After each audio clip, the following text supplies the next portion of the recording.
And so it begins. And so it begins. Stephen Miller, who was integral during the first Trump presidency, has been tapped for the deputy chief of staff for policy.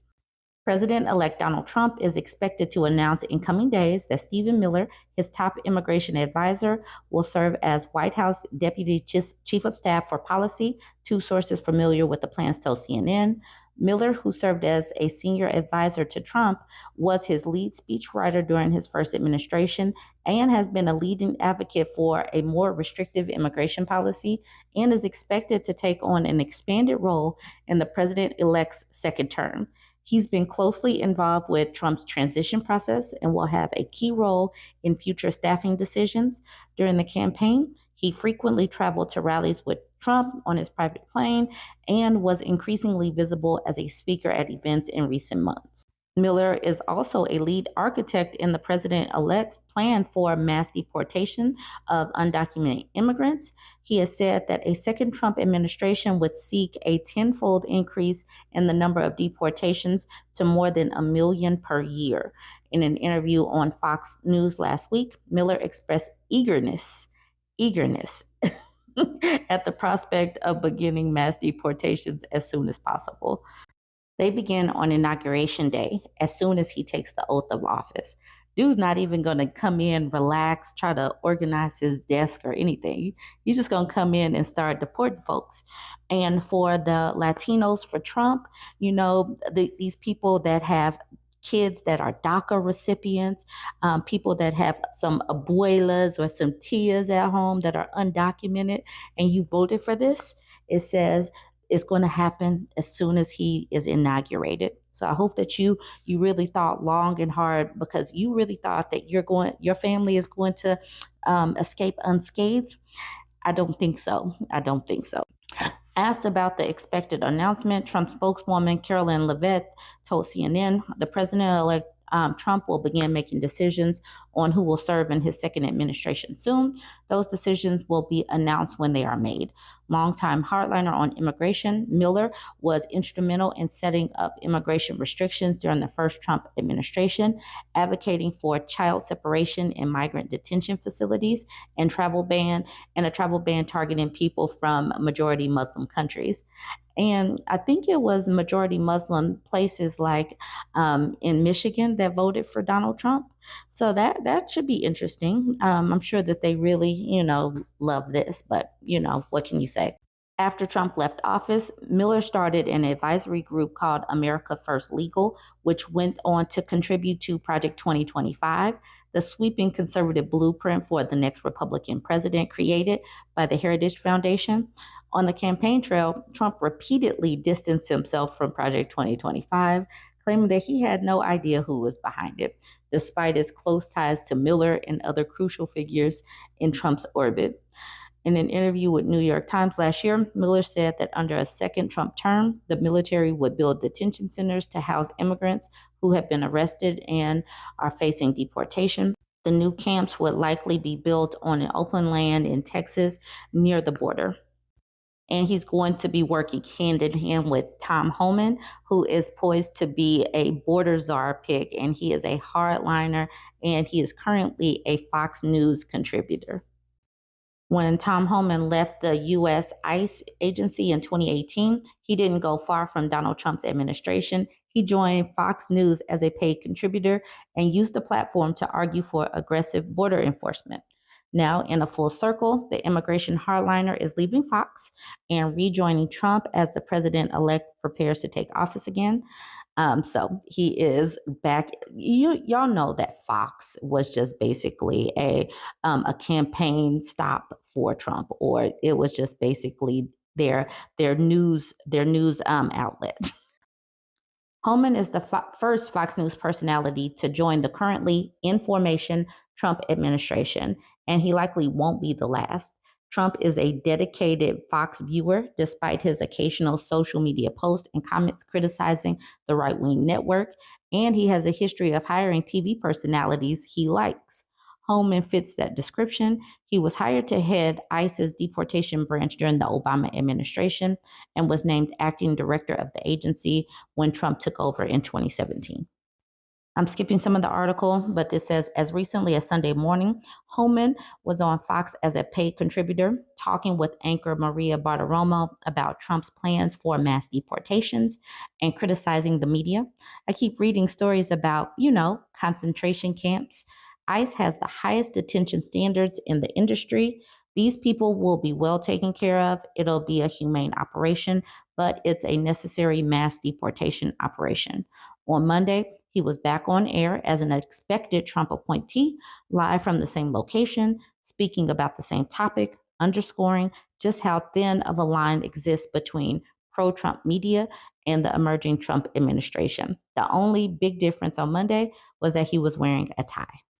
The people who voted for this and the people who acted like Project 2025 was just some scare tactic from the left.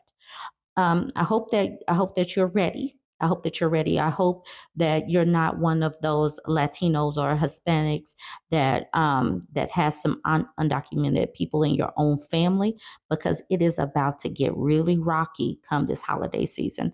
I've already been seeing the stories come out where people are talking about how fractured their families were, and it's going to get even more fractured when some people start to get deported come inauguration day. It's going to be interesting. Okay, let me know what you think about this one. Join the conversation. Don't forget to like, comment, and share. Japan, like many countries, is having a demographic crisis. Their birth rate stands at 1.2 children per woman. That's where they are right now. So remarks like this man from this man are not going over well. He says women over 30 would have uteruses removed. Remarks from CPJ leader novelist Naoki Hyakuta get wide attention. People definitely raised some eyebrows. He probably got some really angry messages. Women would have their uteruses removed when they turn over 30. Naoki Hyakuta, leader of the Conservative Party of Japan, said in a stream on his YouTube channel on Friday.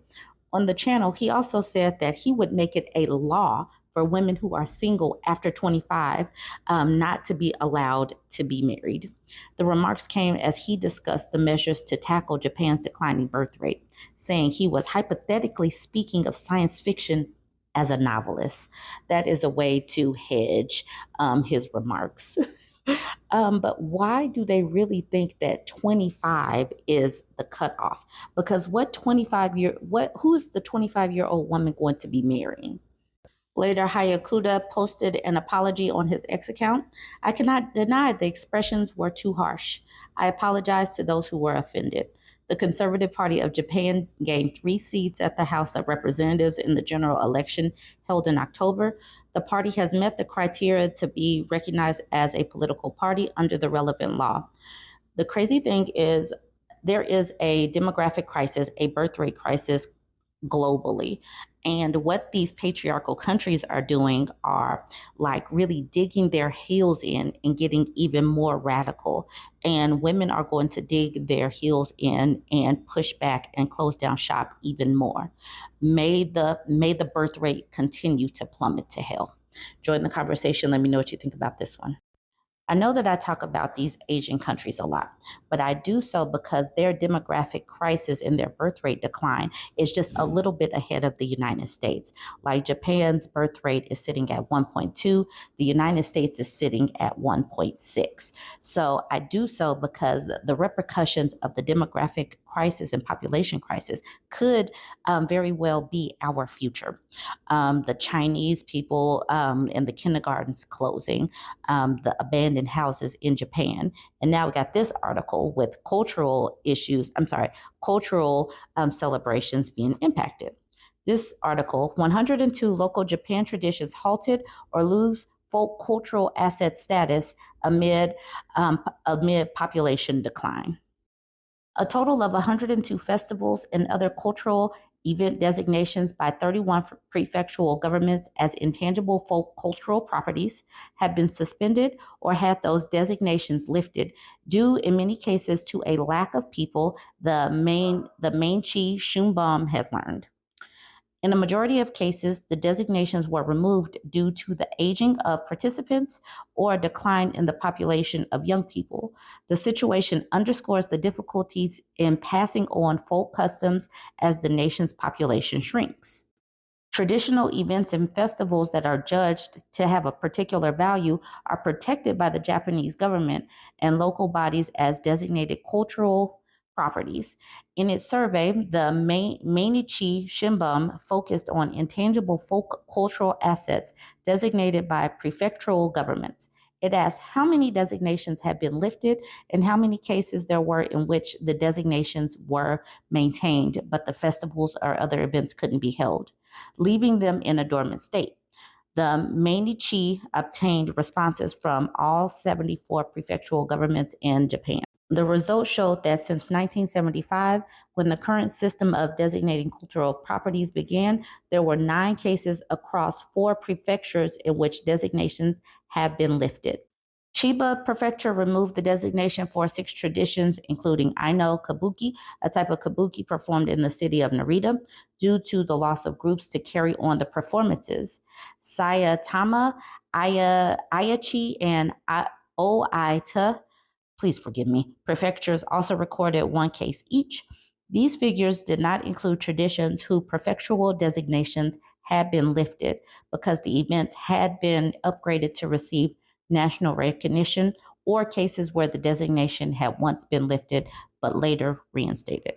I'm going to be real. I don't know where these places are. I don't know these cultural traditions, but the whole point is they are losing culture because the older people are getting older. They cannot continue. And even if they did continue, they don't have younger people to pass on these traditions to.